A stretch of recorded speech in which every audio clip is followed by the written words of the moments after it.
Hello friends, welcome to today's video. இது ரொம்ப நாளாக போஸ்ட் பண்ண வேண்டிய வீடியோ. பட் அதுக்குன்னு எனக்கு டைம் கிடைக்கல. ஏன்னா இது ஒரு டெடிக்கேட்டடாக ஒரு 2 to 3 hour பண்ண வேண்டிய ஒர்க்கு. ப்ளஸ் எடிட்டிங்க்கு நான் கொடுத்து அப்புறம் எடிட் பண்ணி போடணும். அந்த மாதிரி நிறைய விஷயங்கள் இருக்குது இதில். ஸோ ஃபஸ்ட்டு இது என்ன பேச போகிறோம் அப்படின்னு பார்த்தீங்கன்னா, நம்ம கெனடா பிஆர் அப்ளை பண்ணும்போது எடுத்த உடனே நிறைய பேர் ஓகே, நான் என்னோட எக்ஸ்பிரஸ் என்ட்ரி ப்ரொஃபைலே ஒரு ஏஜென்ட் கிட்ட கொடுத்து தான் க்ரியேட் பண்ணுவேன். ஸோ ஏன்னா நம்ம இப்போ நிறைய பேர் ஸ்டூடெண்ட்ஸ் வரவங்களா இருக்கட்டும், இல்லை ஒர்க் பர்மிட்டில் வரவங்களா இருக்கட்டும், ஃபஸ்ட்டு எடுத்த உடனே எல்லாமே அட்டானி மூலியமாக பண்ணிவிட்டு உங்களுக்கு அந்த இமிக்ரேஷனை பற்றின ஒரு சின்ன அவேர்னஸ் இல்லாமல் எல்லாருமே என்ன பண்ணுவாங்க, மோஸ்ட் ஆஃப் தினா லைக் அரவுண்ட் 60 to 65% லைக் யாரோ ஒரு ரெப்ரசன்டேட்டிவ் தான் அவங்களோட பிஆர் ப்ரொஃபைலை சப்மிட் பண்ணுறாங்க இங்கே கனடாவில். ஸோ ஒரு 35% தான் அவங்க செல்ஃபாக அப்ளை பண்ணுறாங்க. ஸோ கண்டிப்பாக நான் போகக்கூடாதுன்னு சொல்ல, உங்ககிட்ட மணி இருக்குது, you can spend some money and sit back relax அப்படின்னா நீங்கள் கண்டிப்பாக இந்த வீடியோ ஸ்கிப் பண்ணிக்கோங்க. ஏன்னா உங்களுக்கு அவங்க கைட் பண்ணுவாங்க. இல்லை நானே தான் அப்ளை பண்ணும், ஐ வாண்ட் லேர்ன் இந்த பிஆர் அப்ளை பண்ணுறதுக்கு எல்லாமே லேர்ன் பண்ணணும் அப்படின்னு நினச்சிங்கன்னா இது ஒரு சின்ன ஒரு கைடன்ஸாக இருக்குன்னு வச்சுக்கோங்களேன். ஸோ நம்ம இதெல்லாம் நான் ரிசர்ச் பண்ணது. நான் என்னோட சில டாக்குமெண்ட்ஸ் இல்லை சில கமெண்ட்ஸ் எல்லாம் நிறைய பேருக்கு என் பர்சனலாக என்கிட்ட பேசுகிறவங்களுக்கு மட்டும்தான் கொடுப்பேன். ஏன் அப்படின்னா நான் பார்த்திங்கன்னா நான் ஒரு ரெஜிஸ்டர்டு இமிக்ரேஷன் கன்சல்டன்ட் கிடையாது. ஸோ நான் ஒரு பிஆர் ஃபைல் பண்ணணும், உங்களுக்கு ஹெல்ப் பண்ணணும் அது அப்படின்னா நான் பண்ண முடியாது. பட் நான் உங்களுக்கு கைடன்ஸ் கொடுக்கலாம். நான் எப்படி பண்ணுங்கிறத சொல்லலாம். அதை பார்த்துட்டு உங்களுக்கு ஒரு டெசிஷன் எடுக்க ஈஸியாக இருக்கும். என்ன டாக்குமெண்ட் வேணும், என்னென்ன தப்புகள் பண்ணுறாங்க, இதெல்லாம் ஃபஸ்ட்டு எடுத்த உடனே ஒரு ஃபியூ மினிட்ஸ் பேசிவிட்டு அப்புறம் டீட்டெயிலாக அப்ளிகேஷனுக்கு போயிடலாம். ஸோ நீங்கள் நம்ம சேனலுக்கு புதுசாக வரீங்க அப்படின்னா நான் நம்ம சேனலில் உள்ளே போய் பாருங்கள். கனடா பற்றி நிறைய இன்ஃபர்மேஷன் இருக்கும். ஸோ உங்களுக்கு நிஜமாகவே நம்ம சேனலில் இருக்க கண்டென்ட்ஸ் பிடிச்சிருந்துச்சுன்னா ஃபாலோ பண்ணுங்கள். வாங்க வீடியோக்குள்ளே போகலாம். ஸோ ஃபஸ்ட்டு நான் பிஆர் நான் ப்ராசஸ் பண்ணும்போது எனக்கு ஏஜ் 30+ ஆயிடுச்சு. ஸோ விச் மீன்ஸ் ஏஜ் ஃபேக்டருக்கு ப்ளஸ் என்கிட்ட மாஸ்டர்ஸ் கிடையாது. நல்லா தெரிஞ்சுக்கோங்க. இதெல்லாம் நான் பின்னாடி சொல்கிறேன். யாருக்கெல்லாம் நிறைய எக்ஸ்ட்ரா பாயிண்ட்ஸ் வரும், எக்ஸ்ட்ரா பெனிஃபிட்ஸ் யாருக்கு வரும் அப்படிங்கிறது நான் என்னோடய அண்டர்ஸ்டாண்டிங் சொல்கிறேன். என்கிட்ட மாஸ்டர்ஸ் கிடையாது. But I have bachelors. ஃபேமிலியில் ஒருத்தவங்களுக்கு மாஸ்டர்ஸ் இருந்துச்சுன்னா குட். என் ஒய்ஃப் கிட்ட மாஸ்டர்ஸ் இருக்குது. பட் அவங்க யூனிவர்சிட்டியில் ஒரு சின்ன ப்ராப்ளம் இருக்குது. ஸோ இதனால் நான் என்ன பண்ணேன், மாஸ்டர்ஸ் 2 பேராலையும் சப்மிட் பண்ண முடியல. ஸோ அப்படிங்கும்போது நான் என்ன பண்ணேன் அப்படின்னு பார்த்தீங்கன்னா பேச்சுலர்ஸ்க்கு தான் வெஸ்ட் பண்ணியிருந்தேன். அதனால் அந்த மாஸ்டர்ஸ்க்கான 20 பாயிண்ட் எனக்கு கிடைக்கல. ஓகே, நான் இப்போது பிஆர் ஃபஸ்ட்டு நான் என்ன பண்ணேன், ஓகே என்னோடய ஏஜ் ஃபேக்டர் எல்லாத்தையும் வச்சு கால்குலேட் பண்ணும்போது ஒரு ஸ்கோர் வந்துச்சு. ஸோ நான் இப்போ எக்ஸ்பிரஸ் என்ட்ரி ட்ரெண்ட் என்ன போயிட்டுருக்கு, ஸோ நான் எப்போவுமே அந்த டேட்டா அனாலிசிஸ் போய் பண்ணும்போது கண்டிப்பாக என்னோடய ஸ்கோருக்கு ஸ்டெம் வர்றதுக்கு சான்ஸ் இருக்குது. பட் ஆனால் எவ்வளோ நாள் வெயிட் பண்ண போகிறோன்னு தெரியல. ஸோ பேரலாக நான் எந்த ப்ராவின்ஸில் ஐம் லிவிங் அப்படின்னு பார்த்துட்டு அந்த ப்ராவின்ஸில் என்ன பாத்வே இருக்குது எனக்கு அப்படிங்கிறத ரிசர்ச் பண்ணேன். அதுக்கப்புறம் பார்த்திங்கன்னா வேறு எந்த ப்ராவின்ஸ்லாம் அதர் ப்ராவின்ஸில் இருக்க டெக்கி பீப்புளை இன்வைட் பண்ண ரெடியாக இருக்காங்க அப்படிங்கிறத அந்த டைமில் அனலைஸ் பண்ணி அந்த ஸ்ட்ரீம் எல்லாத்துலேயுமே என்னோடய ப்ரொஃபைலை க்ரியேட் பண்ணிட்டேன். ஸோ எக்ஸாம்பிள் அது இப்போலாம் ஆக்டிவாக இல்லை, நிறைய ஸ்ட்ரீம்ஸ் இப்போ ஆக்டிவாக இல்லை. பட் நானாக சொல்கிறேன் உங்களுக்கு. ஸோ எஸ்ஐஎன்பியோட எக்ஸ்பிரஸ் என்ட்ரி அப்ளை பண்ணியிருந்தேன். எஸ்ஐஎன்பி ப்ரோக்ராமில் போயிட்டு என்னோடய ப்ரொஃபைல் க்ரியேட் பண்ணியிருந்தேன். Expression of interest profile create பண்ணியிருந்தேன். எல்லாம் கேட்கலாம், ஏன்டா சஸ்காஷ்வன் போடுமா அப்படின்னு. பட் இப்போ இருக்க சுச்சுவேஷனாக இது எக்ஸ்பெக்ட் பண்ணினேன். ஏன் அப்படின்னா உங்களுக்கு 2022 நம்பர்ஸ் ரொம்ப கன்சர்னிங்காக இருந்ததுனால நான் எக்ஸ்பெக்ட் பண்ணேன். பின்னாடி பிஆருக்கு நிறைய பேர் இருப்பாங்க, நம்ம ஃபாஸ்ட்டாக பண்ணணும் அப்படின்னு சொல்லிட்டு. ஸோ அதனால் நான் என்ன பண்ணேன், சஸ்காஷ்வன் ட்ரை பண்ணேன், ஆல்பர்ட்டா ட்ரை பண்ணேன். அதுக்கப்புறம் பார்த்தீங்கன்னா இந்த நியூ ப்ரௌன்சிக்கில் ட்ரை பண்ண ப்ரொஃபைல் உள்ளே போகும்போதே ஐம் நாட் எலிஜிபிள். ஸோ நான் எல்லாம் மேனிடோபாவில் கூட போயிட்டு அவங்களோட என்னென்ன ஸ்ட்ரீம் இருக்குது, ஒவ்வொன்றிலும் என்ன எலிஜிபிலிட்டி எல்லாத்தையுமே படித்து பார்த்தேன். ஸோ இன்ஃபேக்ட் நான் நார்த் வெஸ்ட் டெரிட்டரிஸ் கூட போய் படித்து பார்த்தேன். ஏன் சொல்கிறேன் அப்படின்னு பார்த்தீங்கன்னா, ஸோ நம்ம ஒரு ஒரி ஃப்ரீயாக இருக்கணும் அப்படின்னா, வீசாலேருந்து பிஆர் வாங்கிட்டோம் அப்படின்னா நம்ம அதை யூஸ் பண்ணுறோமோ இல்லையோ, நெக்ஸ்ட் எத்தனை வருஷம் இருக்குமோ கொஞ்சம் ஒரி இல்லாமல் இருக்கும். ஸோ அதுக்காக வந்து நான் சரி எடுத்தே ஆகணும்னு ட்ரை பண்ணும்போது நான் பார்த்த ஒரு ஸ்ட்ரீம் என்ன அப்படின்னு பார்த்தீங்கன்னா, ஸ்டெம்முக்கு ஸ்கோர் இருக்குது. பட் ஆனால் ரெகுலர் சிஇசி ட்ராவோ இல்லை ரெகுலர் ட்ராவில் எனது பிக்காக வாய்ப்பு இல்லை. ஏன்னா என்னோட பார் ஸ்கோரை விட அதிகமாக போயிட்டு இருந்துச்சு. ஸோ ஒரு ஸ்டெம் ட்ரா என்ன ஆச்சு, 3 months ஒன்ஸ் அப்போ ஸ்டெம் ட்ரா கண்டக்ட் பண்ணியிருந்தாங்க. ஒரு ஸ்டெம் ட்ரா என்ன பண்ணுச்சு, என் ஸ்கோர் கிட்ட வந்துட்டு போயிருச்சு. ஸோ அதனால் நான் என்ன பண்ணேன், ஓகே ஒரு சின்ன ஒரு ஹோப் இருந்துச்சு. இருந்தாலும் பரவாயில்ல, நோவா ஸ்கோஷியா எக்ஸ்பிரஸ் என்ட்ரி எல்லா ப்ராவின்ஸ்லையுமே என்ன பண்ணுவாங்க, அட் திஸ் பாயிண்ட் இந்த எக்ஸ்பிரஸ் என்ட்ரி ஸ்ட்ரீம் எல்லாம் கொஞ்சம் ஸ்டாப் பண்ணி வச்சுருக்காங்க. பட் ஆனால் எல்லா ப்ராவின்ஸ்லையுமே என்ன பண்ணுவாங்க அப்படின்னா, நீங்கள் எக்ஸ்பிரஸ் என்ட்ரி பூலில் இருக்கீங்கன்னா, அந்த ப்ராவின்ஸில் ஒர்க் பண்ணியிருக்கீங்க அப்படின்னா நீங்கள் வந்து அந்த ப்ராவின்ஸ்லேயும் நீங்கள் வந்து அப்ளை பண்ணலாம். அவங்களோட எக்ஸ்பிரஸ் என்ட்ரி பிஎன்பி எக்ஸ்பிரஸ் என்ட்ரிலையும் நீங்கள் அப்ளை பண்ணுறதுக்கு சில சான்சஸ் இருக்கும். உங்கள் எம்ப்ளாயர் சப்போர்ட் பண்ணாத பட்சத்தில். சில பேருக்கு எம்ப்ளாயரே வந்து பிஎன்பி சப்போர்ட் பண்ணுவாங்க. அவங்களுக்குலாம் எந்த பிரச்சனையும் இல்லை. எம்ப்ளாயர்கிட்ட வந்து ஈஸியாக டாக்குமெண்ட்ஸ் வாங்கிடலாம். அதாவது என்னென்னா, இப்போ வந்து பார்த்திங்கன்னா அந்த பிஎன்பிக்கு வந்து 100 ஃபார்ம்னா நம்மளே ஃபில் பண்ணிடலாம். 200 அப்படின்னா அது வந்து எம்ப்ளாயர் சைன் பண்ணும். அது என்னன்னு நான் சொல்கிறேன். இப்போ நான் வந்து என்எஸ்என்பி 100 தான் நான் வந்து ஃபில் பண்ணேன். ஸோ அப்படின்னா என்எஸ்என்பி 100 அப்படின்னா என்னென்னா, நீங்கள் வந்து எம்ப்ளாயர் சப்போர்ட் நாட் ரிக்வயர்டு. என்எஸ்என்பி 200னா உங்கள் எம்ப்ளாயர் உங்களுக்கு அந்த ஃபார்மை சைன் பண்ணி கொடுக்கணும். ஸோ என்னோடய எம்ப்ளாயர் வந்து சைன் பண்ண மாட்டாங்க. ஸோ வந்து அவங்களுக்கு எனக்கு பிஆர் வாங்குறதுக்குலாம் என்னோடய எம்ப்ளாயருக்கு இஷ்டம் கிடையாது. ஸோ நான் பிஆர் வாங்கினா நான் வேறு வேலை பார்த்து போயிடுவேன் இல்லையா. அதனால் வந்து எம்ப்ளாயர்ஸ் வந்து most of the employers support பண்ண மாட்டாங்க. அப்படிங்கும்போது நான் என்ன பார்த்தேன்னா, Nova Scotia express entry stream இருந்துச்சு. அப்போ என்ன பண்ணேன், அந்த டைமில் வந்து ஒரு கொஞ்சம் பேர் வந்து நாங்கள் எல்லோரும் சேர்ந்து நிறைய பேர் வெயிட் பண்ணிட்டு இருந்தாங்க. எல்லார் கையிலையும் எக்ஸ்பிரஸ் என்ட்ரி ப்ரொஃபைல் இருந்துச்சு. அப்போ எல்லோரும் பேசிட்டு நோவா ஸ்கோஷியா எக்ஸ்பிரஸ் என்ட்ரி நம்ம வந்து க்ரியேட் பண்ணலாம் அப்படின்னு சொல்லிட்டு ஃபுல்லாக உட்காந்து படித்து பார்த்து நோவா ஸ்கோஷியா எக்ஸ்பிரஸ் என்ட்ரி வந்து எப்படி க்ரியேட் பண்ணுறது அப்படின்னு சொல்லி ஃபுல் டீட்டெயிலை படித்து பார்த்துட்டு அதுக்கு நான் ஸ்டெப் பை ஸ்டெப் ஒரு வீடியோ போட்டிருக்கேன். நான் அந்த வீடியோட லிங்க்கும் டிஸ்கிரிப்ஷனில் கொடுக்குறேன். Noah Scotia express entry apply பண்ணியிருந்தேன். ஸோ என் டைமோ என்னவோ தெரில, நோவா ஸ்கோஷியா எக்ஸ்பிரஸ் என்ட்ரி நிறைய கோட்டா இருந்துச்சுன்னு நினைக்கிறேன். டிசம்பரில் டக்குன்னு அப்ரூவ் பண்ணிட்டாங்க. ஸோ அப்ரூவ் பண்ண உடனே 600 பாயிண்ட்ஸ் வந்து என்னோட எக்ஸ்பிரஸ் என்ட்ரி ப்ரொஃபைலில் வந்து you received a nomination from Noah Scotia, you வானா அக்செப்டட்னு கேட்டுச்சு. அக்செப்ட்னு கொடுத்த உடனே என்னோடய பாயிண்ட்ஸ் வந்து இன்க்ரீஸ் ஆகிடுச்சு. ஸோ என்னோடய பாயிண்ட்ஸ் என்ன ஆயிடுச்சு அப்படின்னு பார்த்தீங்கன்னா, அந்த ஏற்கனவே இருக்க பாயிண்ட்ஸ் மேலே 600 ஆட் ஆகி 1000+ ஏதோ இருந்துச்சு, 1000 சம்திங் இருந்துச்சு. ஸோ கண்டிப்பாக நெக்ஸ்ட் ட்ராவில் செலக்ட் ஆகிடும் அப்படிங்கிற சுச்சுவேஷனில் அங்கே தான் நான் ஒரு தப்பு பண்ணேன். என்ன பண்ணேன் அப்படின்னா, எனக்கு வந்து அந்த 600 பாயிண்ட்ஸ் ஆட் ஆச்சுல்ல, உடனே நான் பிசிசி போய் அப்ளை பண்ணியிருக்கணும். அப்போ எனக்கு அவேர்னஸ் இல்லை.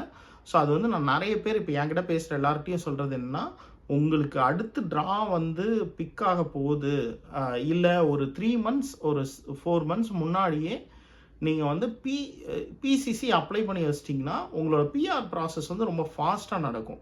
இப்போ என்னோடய கேஸில் நான் வந்து யூஎஸில் இருந்திருக்கேன், ஒரு 6 year இருந்திருக்கேன். அதுக்கு பிசிசி வாங்கணும். இந்தியாவில் இருந்தால் அதுக்கு பிசிசி வாங்கணும். ஸோ இது ரெண்டும் வந்து பிசிசி வாங்கி சப்மிட் பண்ணணும். ஓகேங்களா. அதனால் அதில் ஒரு சின்ன டிலே இருந்துச்சு. அதுக்கப்புறம் ஜென்ரலாக எல்லோரும் கேட்குற கொஸ்டின் என்னன்னா, நான் எனக்கு வந்து இது வந்துருச்சு, எனக்கு வந்து இன்விடேஷன் வந்து வந்துருச்சு, நான் வந்து ஆனால் ஊருக்கு வந்து அர்ஜென்ட்டாக போகணும், போயிட்டு வந்து அப்ளை பண்ணால் பிரச்சனை இருக்காதா அப்படின்னு சொல்லி கேட்குறாங்க. ஆக்சுவலாக என்ன, போயிட்டு வந்து நீங்கள் பிசிசி பண்ணணும். அதுக்கு வந்து பிசிசி பண்ணும்போது கண்டிப்பாக பிசிசி ஆன் டைம் வராது. மற்ற டாக்குமெண்ட்லாம் கூட நீங்கள் ப்ரிப்பேர் பண்ணிக்கலாம். ஆனால் உங்கள் பிசிசி ஆன் டைம் வராது. ஸோ அதனால் நீங்கள் என்ன பண்ணணும், ஒரு எக்ஸ்ப்ளனேஷன் ஆஃப் ஒரு எக்ஸ்ப்ளனேஷன் வந்து நீங்கள் டைப் பண்ணணும். இது மாதிரி வந்து அர்ஜென்ட்டாக நான் ஊருக்கு போயிட்டேன், அதனால் வந்து தான் பிசிசி அப்ளை பண்ணேன், என்னோடய கண்ட்ரியோட பிசிசி ஆவரேஜ் 2 months எடுக்கும், ஸோ அதனால் வந்து நான் 2 monthsக்குள்ளே வந்து போட்டுறேன். அதாவது லெட்டர் ஆஃப் எக்ஸ்ப்ளனேஷன் ரொம்ப ரொம்ப ரொம்ப ரொம்ப இம்பார்ட்டண்ட். நான் வந்து பார்க்குறேன் லெட்டர் ஆஃப் எக்ஸ்ப்ளனேஷன் எங்கேயாவது அட்டாச் பண்ண முடியுமா, ஒரு ஜென்ரல் ஃபார்மெட் ஒன்று வந்து நான் போடுறேன். ஸோ அதை என்ன பண்ணும் அப்படின்னா, லெட்டர் ஆஃப் எக்ஸ்ப்ளனேஷன் என்ன அப்படின்னு பார்த்தீங்கன்னா, நீங்கள் வந்து எந்த ஒரு விஷயத்தில் வந்து நீங்கள் லைக் இன்டைரக்டாக வந்து உங்கள் டாக்குமெண்ட்டில் ஏதோ ஒரு பிரச்சனை இருக்குது.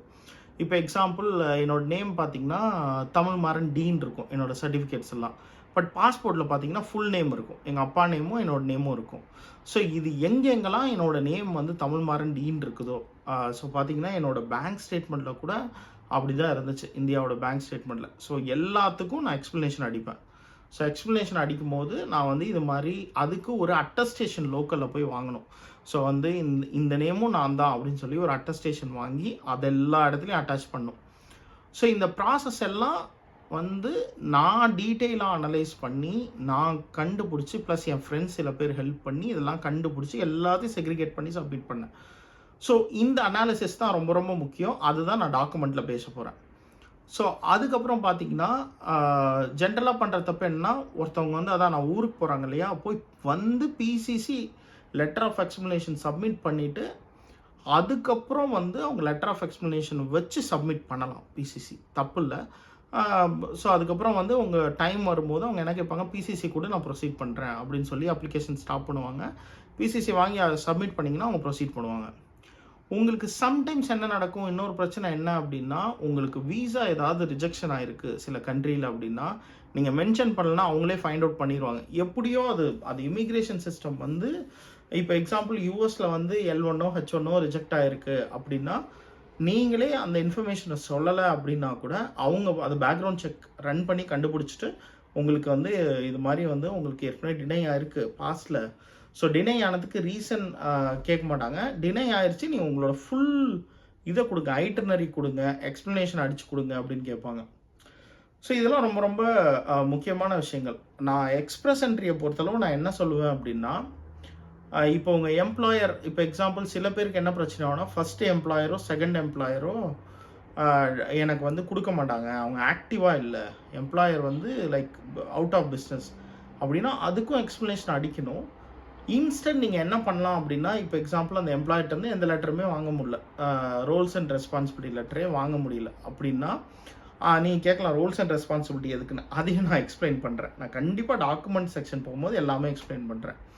ஸோ அந்த மாதிரி டைமில் நீங்கள் என்ன பண்ணணுன்னா, நீங்கள் போயிட்டு உங்களோட கொலீக் யார்கிட்டையாவது வந்து கூட லெட்டர் வாங்கலாம். இல்லை யாராவது ஒர்க் பண்ணவங்க, இல்லை உங்களோட மேனேஜர், அவங்கள்ட்ட ஆமாம் இவங்க இந்தந்த ஒர்க்லாம் பண்ணாங்க அப்படின்னு சொல்லி லெட்டர் வாங்கலாம். இது மாதிரி பல வழிகள் இருக்குது. எல்லாத்துக்குமே வந்து ஆல்டர்னேட்டிவ் ஆப்ஷன்ஸ் இருக்குது. ஸோ இந்த ஆப்ஷன்ஸை ஃபாலோ பண்ணி நீங்கள் ஹானஸ்ட்டாக போடணும் எல்லா இன்ஃபர்மேஷனும். எதுவுமே ஃபேக் இன்ஃபர்மேஷன் போட்டுறாதீங்க. மாட்டினீங்க அப்படின்னா, என்னைக்காவது மாட்டினீங்க அப்படின்னா, ஃப்யூச்சரில் மாட்டினீங்கன்னா பேக் டேட்டில் வந்து பிஆரை கூட கேன்சல் பண்ணிடுவாங்க. அதனால் ரொம்ப கேர்ஃபுல்லாக இருக்கணும். ஸோ நான் நோவாஸ்கோஷியா எக்ஸ்பிரஸ் என்ட்ரி அப்ளை பண்ண உடனே கிடச்சிது. நான் வந்து சப்மிட் பண்ணேன். 2 monthsல எனக்கு பிஆர் வந்துருச்சு. ஸோ ஃபஸ்ட்டு இபிஆர் வந்துச்சு, எக்கோ பிஆர் வந்துச்சு. அதுக்கப்புறம் பிஆர் கார்டு வந்து ஒரு 45 to 50 daysல வந்துருச்சு. எனக்கு வந்து 6 மாதத்துக்கு மேலே ஆகுது. நான் இது வரைக்கும் இந்த இன்ஃபர்மேஷன் கொடுக்கல. இப்போ வந்து நான் டீட்டெயிலாக பேச போகிறேன். நான் ஸ்டெப் பை ஸ்டெப் என்ன பண்ணேன் அப்படிங்கிறத டீட்டெயிலாக வித் டாக்குமெண்ட்டோட பேச போகிறேன். உங்களுக்கு வந்து என்னென்ன டாக்குமெண்ட் எம்ப்ளாயர்கிட்டருந்து வாங்கணும், நீங்கள் என்னென்ன டாக்குமெண்ட் ப்ரிப்பேர் பண்ணணும் அப்படிங்கிற லிஸ்ட்டு ஃபுல்லாக வந்து நான் டீட்டெயிலாக சொல்கிறேன். நீங்கள் நோட் பண்ணால் நோட் பண்ணிக்கோங்க. நானும் முடிஞ்ச அளவு டைப் பண்ணி கொடுக்குறேன். இந்த இன்ஃபர்மேஷன்லாம் டிஸ்கிரிப்ஷனில் டைப் பண்ணி வைக்கிறேன். ஸோ நம்ம வந்து டீட்டெயிலாக வந்து அந்த டாக்குமெண்ட் செக்ஷன் பார்ப்போம். இன்னொரு டிஸ்க்ளைமர், என்னால் எல்லா டாக்குமெண்ட்டும் காட்ட முடியாது. ஏன்னா நிறைய பர்சனல் இன்ஃபர்மேஷன் இருக்குது. அது வந்து ப்ராப்ளம் ஆகிடும். அதனால் நான் முடிஞ்ச அளவு காஷனாக தான் காமிப்பேன். ஸோ இருந்தாலும் நான் டீட்டெயிலாக எக்ஸ்பிளைன் பண்ணுறேன் எல்லாத்தையும். வாங்க இப்போ வந்து சிஸ்டத்துக்குள்ளே போகலாம். ஸோ ஃபஸ்ட்டு வந்து என் ப்ரொஃபைலில் பார்த்தீங்கன்னா, இது மாதிரி எனக்கு வந்து நாமினேஷன் லெட்டர் வந்துச்சு. வந்த உடனே எனக்கும் ஒரு சின்ன தயக்கமாக தான் இருந்துச்சு. ஏன்னா பிஎன்பி எடுத்துட்டா ஃப்யூச்சரில் வந்து நம்ம வந்து வேறு ப்ராவின்ஸ் போக முடியாது, என்ன பண்ணலான்னு 1 or 2 days திங்க் பண்ணி பார்த்தேன். அதுக்கப்புறம் வந்து நான் கொஞ்சம் என் ஃப்ரெண்ட்ஸ் கிட்டலாம் கன்சல்ட் பண்ணும்போது, நீ ஸ்டெம்முக்கு வெயிட் பண்ணுறத விட நீ இதை அக்செப்ட் பண்ணிவிடு. கண்டிப்பாக வந்து like in case if you want move to other province, if it is a true reason, நீங்கள் ஃப்யூச்சரில் வந்து அக்செப்ட் பண்ணுவாங்க. It will not create a big impact. அது வந்து ட்ரூ தான். நம்ம வந்து அந்த டைமில் எக்ஸ்ப்ளனேஷன் கொடுத்துக்கலாம், பிரச்சனை இல்லை. பட் ஆனால் நம்ம வேணும்னே போகக்கூடாது, ட்ரூ ரீசன் இருக்கணும். ஸோ இதில் பார்த்தீங்கன்னா உங்களுக்கு 30 day வந்து உங்களுக்கு வந்து டைம் இருக்குது. So you want accept or deny அப்படின்னு சொல்லி போட்டுருந்துச்சு. நான் அக்செப்ட் பண்ணிட்டேன்.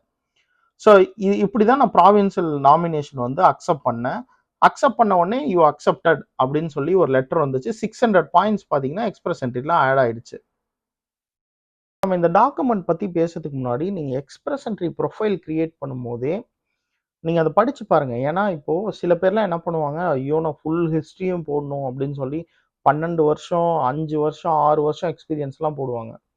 நீங்கள் வந்து சிஇசி அந்த கேட்டகரிக்கு வரணும், உங்களுக்கு வந்து ஃபாரின் எக்ஸ்பீரியன்ஸ் வந்து நீங்கள் அது போட்டு ப்ளே பண்ணி பார்க்கலாம்.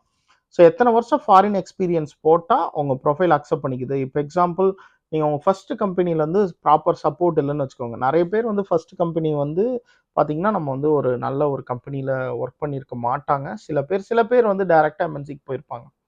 ஸோ இப்போ உங்களோட ஃபர்ஸ்ட் ஆர்கனைசேஷன் வந்து இந்த மாதிரி பிஆருக்கு எதுவுமே ஹெல்ப் பண்ணல அப்படின்னா வச்சுக்கோங்களேன், யாரும் கொலிகையும் கண்டுபிடிக்க முடியாது அப்படின்னு திங்க் பண்ணீங்கன்னா, ப்ரொஃபைல் கிரியேட் பண்ணும்போதே, அதாவது எக்ஸ்பிரஸ் என்ட்ரி ப்ரொஃபைல் நீங்கள் ஃபர்ஸ்ட் கிரியேட் பண்ணுவீங்க இல்லையா, அப்போவே வந்து பார்த்தீங்கன்னா நீங்கள் வந்து அந்த ஃபர்ஸ்ட் கம்பெனியை போடாம விடுறது நல்லது. ஏன்னா இவங்க வந்து நீங்கள் ஃபுல் ஹிஸ்ட்ரி கொடுக்கணும்லாம் அவசியம் இல்லை. நீங்கள் வந்து தேவையான ஹிஸ்ட்ரி உங்கள் ஸ்கோருக்கு எது ஹெல்ப் பண்ணுமோ அதை மட்டும் கொடுத்தா போதும். ராங்கான இன்ஃபர்மேஷன் கொடுக்கக்கூடாது. நம்மளோட சுச்சுவேஷனை காம்ப்ளெக்ஸ் பண்ணுற மாதிரி இன்ஃபர்மேஷன் கொடுக்கக்கூடாது. ஃபர்ஸ்ட் விஷயம். ரெண்டாவது விஷயம் என்ன அப்படின்னு பார்த்தீங்கன்னா, நிறைய பேர் கேட்குற கொஸ்டின் செல்ஃபி பெஸ்ட்டா இல்லை இது பெஸ்ட்டா அப்படின்னு சொல்லி கேட்பாங்க. செல்ஃபி பெஸ்ட்டா ஐஎல்டிஎஸ் பெஸ்ட்டா? அது வந்து depends on each people. So வந்து நான் பார்த்த வரைக்கும் என்ன அப்படின்னு பார்த்தீங்கன்னா, செல்ஃபிப் வந்து சினாரியோ பேஸ்ட் கொஸ்டின்ஸ் இருக்கும். ஐஎல்டிஎஸ் வந்து என்ன ஹியர் பண்ணுறீங்க அப்படிங்கிறத பொறுத்து இருக்கும். நான் செல்ஃபிப் தான் எடுத்தேன். ஸோ அதனால வந்து எனக்கு செல்ஃபிப் தான் பெஸ்ட்டாக தோணுச்சு. ஓகே. ஸோ அடுத்து வந்து பார்த்தீங்கன்னா, நீங்கள் எக்ஸ்பிரஸ் என்ட்ரி ப்ரொஃபைலில் வந்து ட்ரூவான இன்ஃபர்மேஷன் கொடுங்க.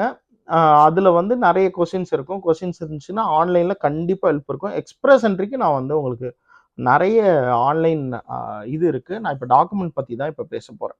ஸோ உங்களுக்கு எக்ஸ்பிரஸ் என்ட்ரி இன்விடேஷன் ரிசீவ் ஆன உடனே உங்களுக்கு என்ன நடக்கும் அப்படின்னு பார்த்தீங்கன்னா, இன்விடேஷன் ரிசீவ் ஆன உடனே நீங்கள் வந்து 2 months டைம் இருக்கும். உங்களுக்கு வந்து அந்த எக்ஸ்பிரஸ் என்ட்ரி இன்விடேஷன் ரிசீவ் ஆகி நீங்கள் டாக்குமெண்ட்டை வந்து போடுறதுக்கு, நீங்கள் இன்விடேஷன் எனக்கு ரிசீவ் ஆன உடனே டாக்குமெண்ட் வந்து போடுறதுக்கு ஒரு 2 months டைம் இருக்கும். நீங்கள் இதெல்லாம் ஃபாஸ்ட் ட்ராக் பண்ணிங்கன்னா பண்ணிடலாம். உங்கள் பெர்மனன்ட் ரெசிடென்சி என்னோட இந்த அப்ளிகேஷன் பார்த்தீங்கன்னா பெர்மனன்ட் ரெசிடென்சி. இப்போ அதுதான் போய் கோ த்ரூ பண்ண போகிறேன். இது வந்து பார்த்தீங்கன்னா என்னோட ப்ரொஃபைல் வந்து எக்ஸ்பிரஸ் என்ட்ரி ப்ரொஃபைல் வந்து நான் கோ த்ரூ பண்ண தேவையில்ல. இன்விடேஷன் ரிசீவ் ஆனதில் என்னென்ன டாக்குமெண்ட் தேவை, நம்ம என்ன சப்மிட் பண்ணணும், எம்ப்ளாயர்கிட்ட இருந்து என்ன வாங்கணும் அப்படிங்கிறது இப்போ டீட்டெயிலாக சொல்கிறேன். ஃபர்ஸ்ட் தேவையான டாக்குமெண்ட் வந்து நான் சொன்ன மாதிரி போலீஸ் சர்டிஃபிகேட். ஸோ இந்த போலீஸ் சர்டிஃபிகேட் வந்து ரொம்ப ரொம்ப இம்பார்ட்டண்ட். ஏன் ரொம்ப ரொம்ப இம்பார்ட்டன்ட் சொல்கிறேன் அப்படின்னா, போலீஸ் கிளியரன்ஸ் சர்டிஃபிகேட் நீங்கள் என்னென்ன கண்ட்ரியில் மோர் தென் 6 months இருந்தீங்க, இல்லை எந்த கண்ட்ரிலாம் நீங்கள் ஒர்க் பண்ணினீங்க, ஒரு 2 months ஒர்க் பண்ணால் கூட நீங்கள் வந்து பர்பஸ்ஃபுல்லாக அங்கே ஒர்க் பண்ணியிருக்கீங்கன்னா பிசிசி வாங்கணும். இல்லை நீங்கள் டூரிஸ்டாக போயிருக்கீங்க அப்படின்னா அதுக்கு பிசிசி வாங்க வேண்டாம். அதே மாதிரி இந்த பிசிசி வந்து உங்களோட லேட்டஸ்ட் எக்ஸிட்டுக்கு அப்புறம் வாங்கியிருக்கணும்.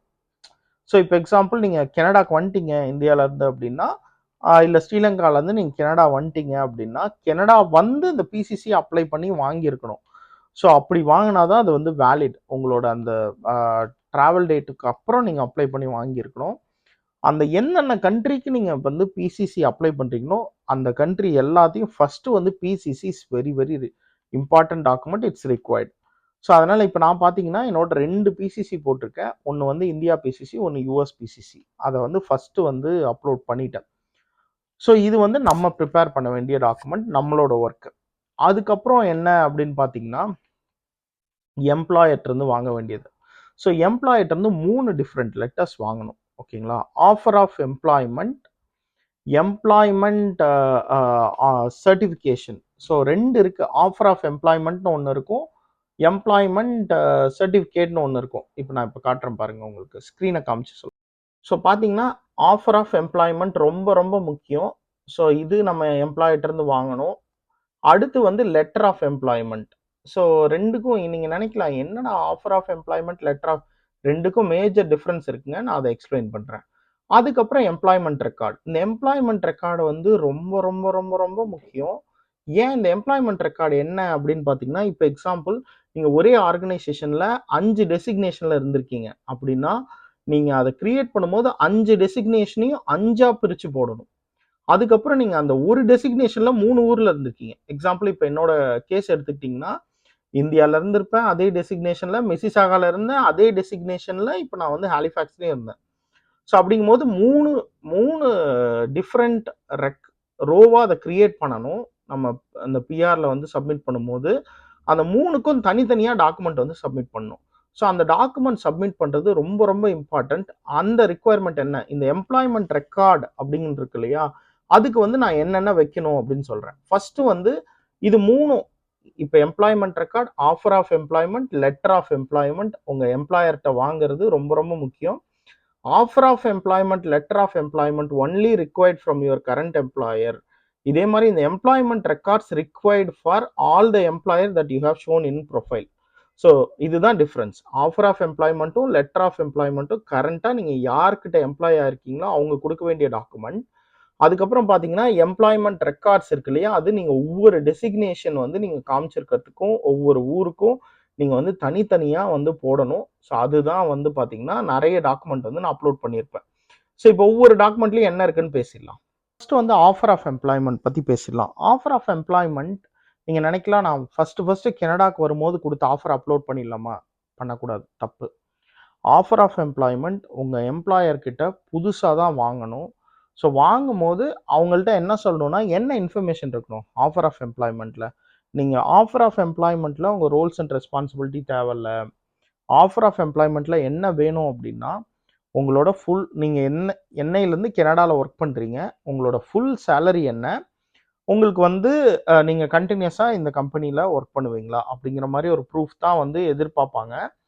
ஸோ அதில் கம்பெனியோட சில இன்ஃபர்மேஷனும் இருக்கும். ஸோ ஆஃபர் ஆஃப் எம்ப்ளாய்மெண்ட் பிஆருக்கு என்ன அப்படின்னு பார்த்தீங்கன்னா, உங்களோட சேலரி மென்ஷன் ஆகிருக்கணும், எப்போ கனடாவில் ஒர்க் ஸ்டார்ட் பண்ணீங்கன்னு மென்ஷன் ஆகிருக்கணும், உங்களோட நீங்கள் வந்து கண்டினியூஸாக இங்கே ஒர்க் பண்ணுவீங்களா, உங்களுக்கு வந்து ஒர்க் அந்த எம்ப்ளாயர் கொடுப்பாங்களா அப்படிங்கிற மாதிரி சர்டிஃபைடாக இருக்கணும். ஸோ அதுக்கப்புறம் ஒரு வெரிஃபிகேஷன். உங்களுக்கு ஏதாவது ஒரு கொஸ்டின் இருந்துச்சுன்னா இந்த நம்பர் கான்டாக்ட் பண்ணுங்கள், இல்லை இந்த இமெயிலுக்கு மெயில் அனுப்புங்க, நாங்கள் ரெஸ்பாண்ட் பண்ணுறோம் அப்படிங்கிறது இருக்கணும். இதுதான் ஆஃபர் ஆஃப் எம்ப்ளாய்மெண்ட். கண்டிப்பாக உங்கள் சேலரி மென்ஷன் ஆகிருக்கணும்.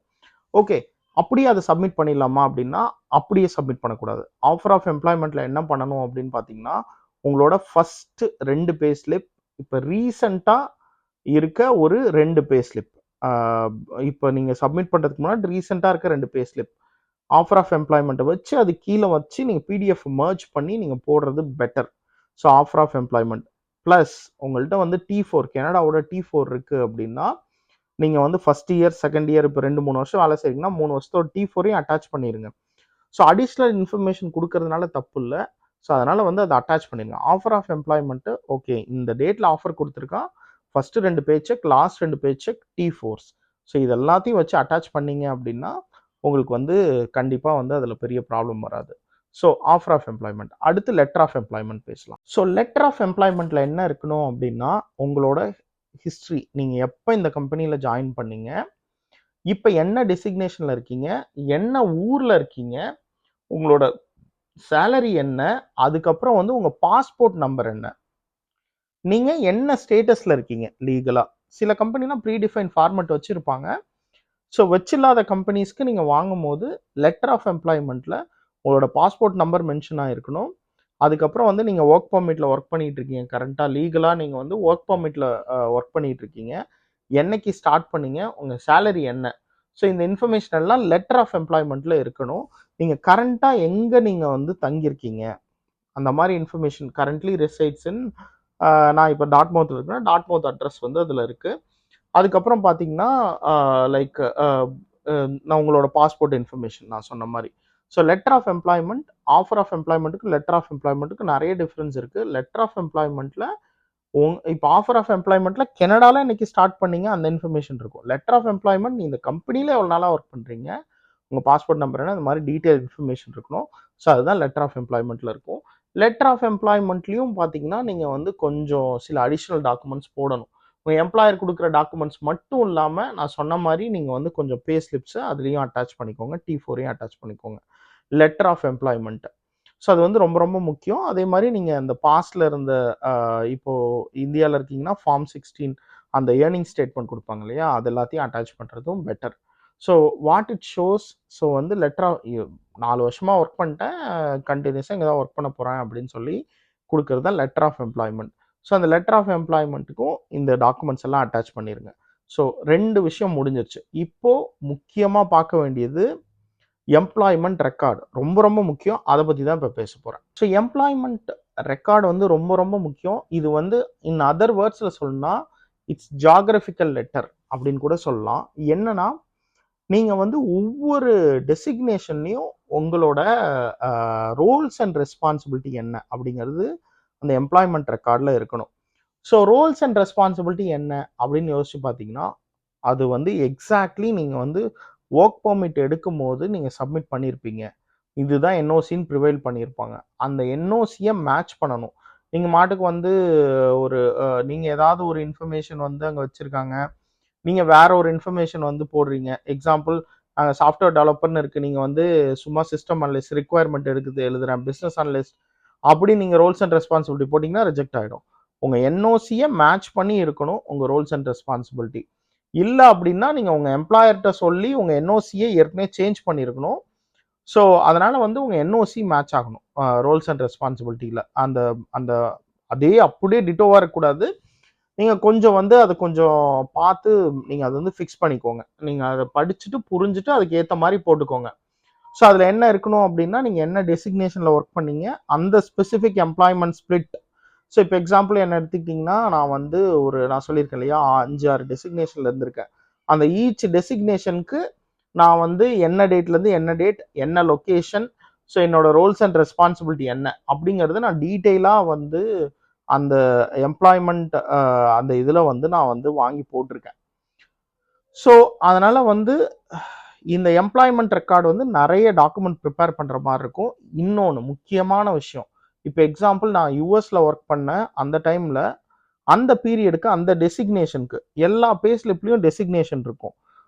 நான் என்ன பண்ணியிருக்கேன் அப்படின்னு பார்த்தீங்கன்னா, first pay slip, last pay slip of that designation. இப்போ எக்ஸாம்பிள் நான் வந்து சீனியர் ப்ராடக்ட் ஓனராக இருந்திருக்கேன். அந்த மாதிரி இப்போ வந்து சிஸ்டம்ஸ் அனலிஸ்டாக இருந்திருக்கேன். அதுக்கப்புறம் பார்த்தீங்கன்னா ப்ராஜெக்ட் மேனேஜராக இருந்திருக்கேன்.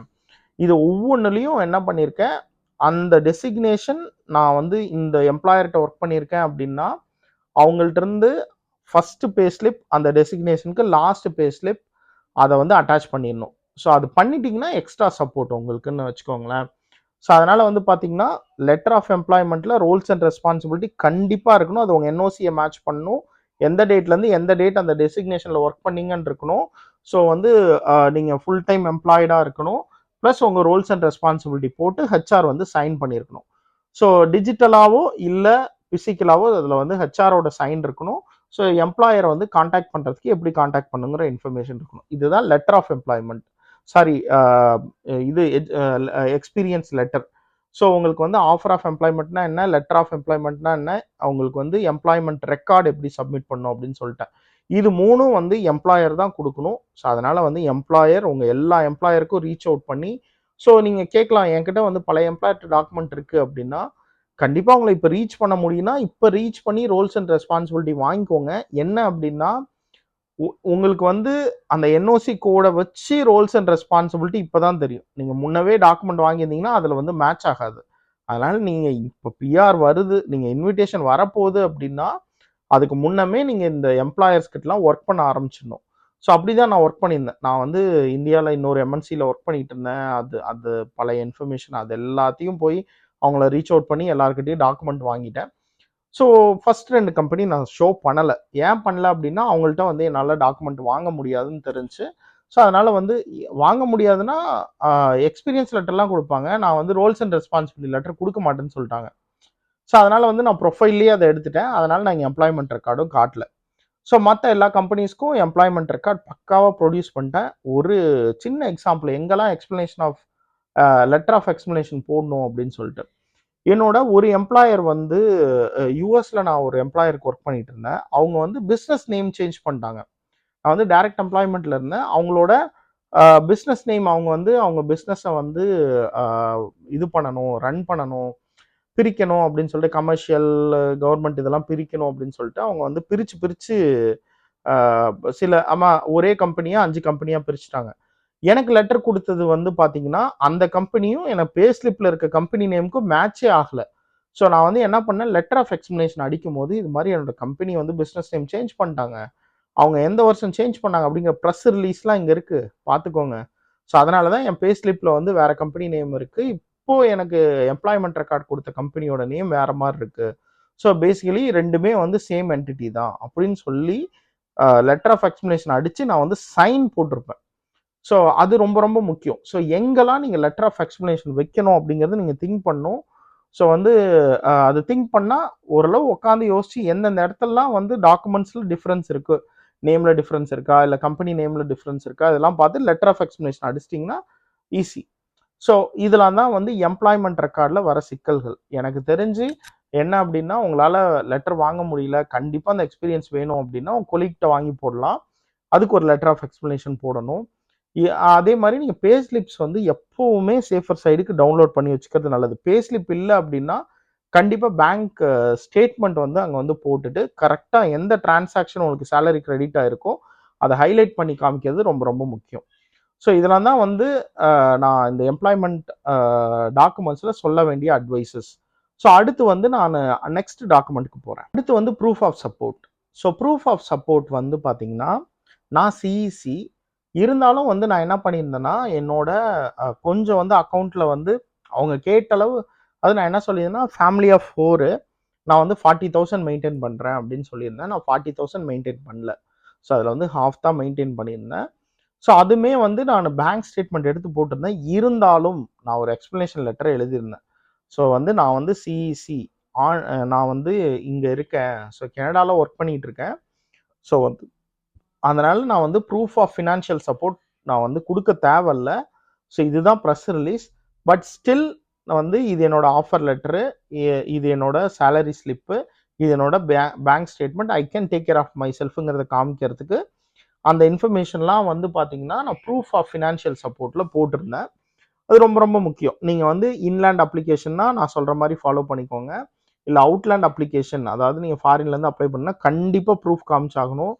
ப்ரூஃபில் ரொம்ப ரொம்ப கேர்ஃபுல்லாக இருங்க. நீங்கள் வந்து போடுற காசை நீங்கள் அப்புறம் காமிச்சிட்டு எடுத்துடுறேன் அப்படின்னா சம்டைம் மாட்டிக்கிறது கூட வாய்ப்பு இருக்குது. இந்த பிஆர் வந்து ப்ராசஸ் ஆகி முடிக்கிற வரைக்கும் அந்த காசை டச் பண்ணாமல் பார்த்துக்கோங்க. ஸோ இது வந்து ரொம்ப ரொம்ப முக்கியம், proof of financial support. So அடுத்து பார்த்தீங்கன்னா, நம்ம ப்ரூஃப் ஆஃப் ஃபண்டுன்னு சொல்லுவாங்க. இவங்க வந்து proof of means financial support அப்படின்றாங்க. அடுத்து வந்து டிஜிட்டல் ஃபோட்டோ. ரொம்ப ரொம்ப முக்கியம் டிஜிட்டல் ஃபோட்டோ. நீங்கள் வந்து உங்கள் ஃபோனில் ஃபோட்டோ எடுத்து அதை வந்து நிறைய பேர் அப்படி கன்வெர்ட் பண்ணி போடுறாங்க. அதில் வந்து சில பேருக்கு அந்த ஃபோட்டோ ரிஜெக்ஷன்ஸ் வருது. ஸோ இன்னும் வேற ஃபோட்டோ கொடுங்க, இந்த கிளியராக இல்லை அப்படின்னு சொல்லி நிறைய பேருக்கு அது தேவையில்லாமல் அடிஷ்னல் டாக்குமெண்ட் போட்டு பிஆர் ப்ராசஸ் டிலே பண்ணுது. ஸோ அதனால் வந்து ஒரு ப்ரொஃபஷனல் ஃபோட்டோகிராஃபர்கிட்ட போயிட்டு யாரெல்லாம் பிஆருக்கு ஃபோட்டோ எடுப்பாங்களோ அவங்கள்ட்ட போனீங்கன்னா அவங்களே அந்த சைஸஸ் டைமென்ஷன்லாம் வச்சுருக்காங்க, அதை வச்சு கொடுத்துருவாங்க. கொடுத்த உடனே நீங்கள் வந்து உங்கள் ஃபோட்டோவை போட்டுடலாம். அடுத்து வந்து பார்த்தீங்கன்னா மெடிக்கல். மெடிக்கல் ரொம்ப ரொம்ப இம்பார்ட்டண்ட். நீங்கள் லாஸ்ட் 5 இயர்க்குள்ளே மெடிக்கல் முடிச்சிருந்தீங்கன்னா, இதுக்கு முன்னாடி நீங்கள் மெடிக்கல் முடிச்சிங்க இல்லையா, அந்த ஒரு எக்ஸ்ப்ளனேஷன் எழுதிட்டு இது மாதிரி வந்து 5 வருஷத்துக்குள்ளே நான் வந்து மெடிக்கல் ஏற்கனவே முடிச்சிருந்தா திரும்ப சப்மிட் பண்ண தேவையில்ல. பட் என்னோட பழைய மெடிக்கல் அக்னாலஜ்மெண்ட் இதுதான். நான் ஒர்க் பர்மிட்டில் வரும்போது என்னோட மெடிக்கல் அக்னாலஜ்மெண்ட் இதுதான். ஹோப் இது ஃபைன் அப்படின்னு சொல்லிட்டு நீங்கள் வந்து அதை போடணும். ரொம்ப ரொம்ப முக்கியம். ஒரு எக்ஸ்ப்ளனேஷன் அடித்து போட வேண்டியது ரொம்ப ரொம்ப முக்கியம். அப்ஃப்ரண்ட் மெடிக்கல் தேவையில்லை, நீங்கள் நடுவில் பண்ணலாம் சப்மிட் பண்ணிட்டு. இருந்தாலும் உங்கள்கிட்ட ஏற்கனவே இருந்துச்சுன்னா நீங்கள் அதை வந்து யூஸ் பண்ணிக்கலாம்.